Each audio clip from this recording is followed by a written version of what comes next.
Welcome to Entry Point Virtual Church. We're delighted that you have joined us today.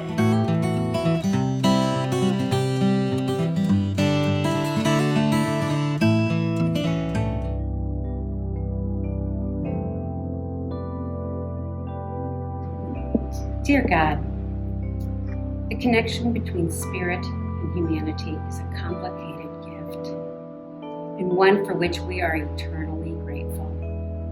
You have granted us the opportunity to question everything that we experience in our lives as deeply as we choose to. And to this end, you have endowed us with creativity to allow us to process and express our feelings as we journey through our lives.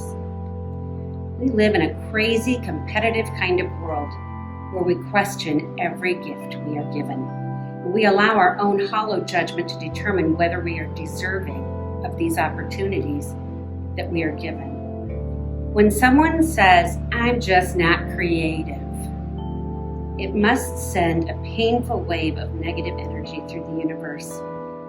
We allow our fear of not doing something well enough to keep us from enjoying the greatest of gifts.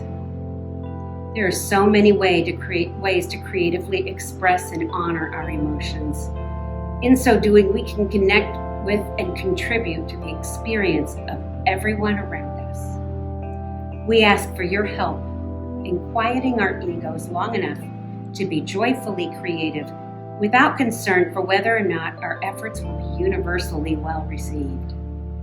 Allow us to feel the joy of creating in everything we do, and give us the courage to try things we've never done before, overcoming the inevitability of not doing something perfectly the first time we try it. Most of all, thank you for the way that you speak to us, entering our thoughts in the form of a new idea or a different way of expressing a thought that we've known before. We look forward to future conversations with Spirit each time we choose to be creative. Amen. The Indian mystic Osho has written these words: "To be creative means to be in love with life. You can be creative only if you love life enough that you will want to enhance its beauty. You want to bring a little more music to it, a little more poetry to it, a little more dance to it." When we are born, we all have curiosity and imagination. We want to know how things work. We want to play and create. We have a passion for learning.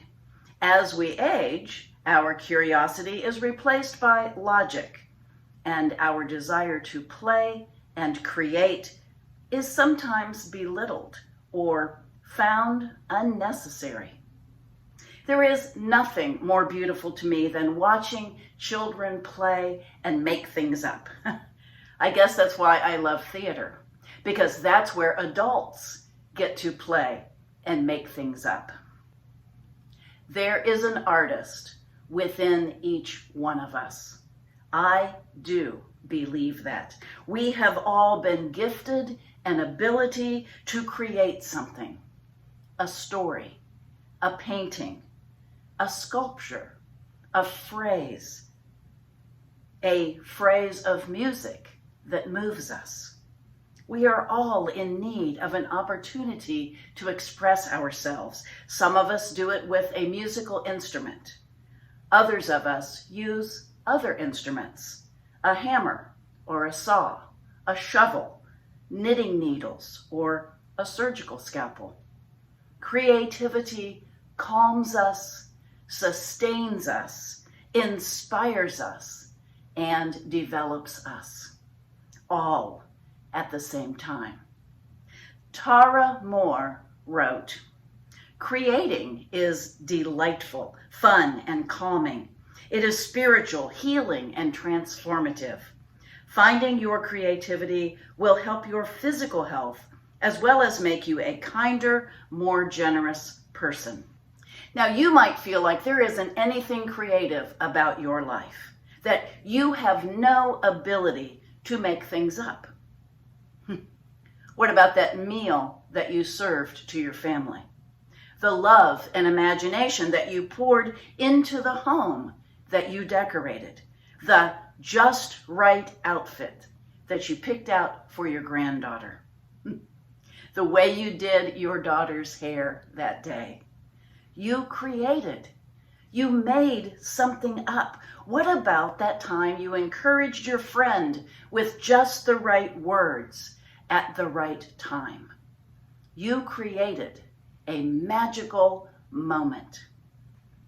When you go fishing, you are creating an opportunity for an adventure. When you sit and listen to the birds, you are creating a moment of peace in the world. When we think of creativity, we tend to picture a composer or an artist at work on a masterpiece. But creativity is simply a new approach to anything. Earl Dixon, an employee of Johnson & Johnson, married a young woman who was rather accident-prone. Johnson & Johnson sold large surgical dressings in individual packages, but these were not practical for small cuts and scrapes or burns. Dixon put a small wad of sterile cotton and gauze in the center of an adhesive strip to hold it in place. He then used crinoline fabric to cover the adhesive strip. When the bandage was needed, the two pieces of crinoline could easily be peeled off, producing a small, ready-to-use bandage. Dixon's invention was soon mass-produced as Band-Aids. Dixon had been looking for a way to handle a small problem, and in the process, he created a useful new product. Don't think that you aren't creative. All of us have a chance to make this world more beautiful. Don't be afraid to add your paintbrush, your cuisine, your music, your dance to the mix. We have all been given passion and love of life from God. In the Bible, we read this passage. Make no mistake about this, dear sisters and brothers. Every worthwhile gift, every genuine benefit comes from above, descending from the Creator.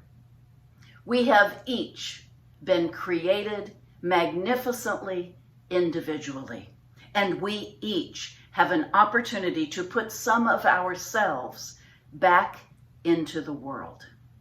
The world needs what we each have to offer. Maybe this is a brand new idea to you. Maybe you never thought of yourself as an artist. You are an artist. We are all artists. We are all capable of creating something, playing, and making things up. We have all been given the ability to wake up each morning and start over again. We can create a new anything. Let's take that opportunity and do it. Writer Catherine Versillo has said, I believe that the only way to be our best selves is to take the time to understand our own inner experience and then to express that through creativity. Don't hold back. Don't be afraid. Each one of us is an artist with something amazing within us. Go create. Amen. The way that I process God or spirit or what I'm trying to glean, there are various ways. Obviously, art is currently the most powerful one, or the most successful one for me in terms of what I experience through making it. But there are so many ways to be creative, and I don't think there's anyone I've ever met who isn't creative. It doesn't have to be something in the arts. You know, of course it could be dance or painting or writing or acting, music. But there are just so many that we don't even think about. Planting a garden, cutting flowers from the garden and making bouquets, putting together unexpected combinations of clothing to make interesting new outfits, writing a poem, writing a letter, writing a story, writing a play, writing a song, telling a joke. I know some people who have the most creative senses of humor ever, and they're not professional comedians. Baking cookies, baking a cake, decorating a cake, making a casserole, thinking of different kinds of food that you could mix together to have a new flavor. It goes on and on and on, really. Thank you for watching our service today. We hope that you have a wonderful week ahead and that you will join us next Sunday at Conner Prairie. At that service, Speaker Betty Ellison will be talking about 2 beers and a puppy, an interesting way to examine trust between friends. This will be our first opportunity to have a service at the Prairie House, our new indoor location. We look forward to seeing you there.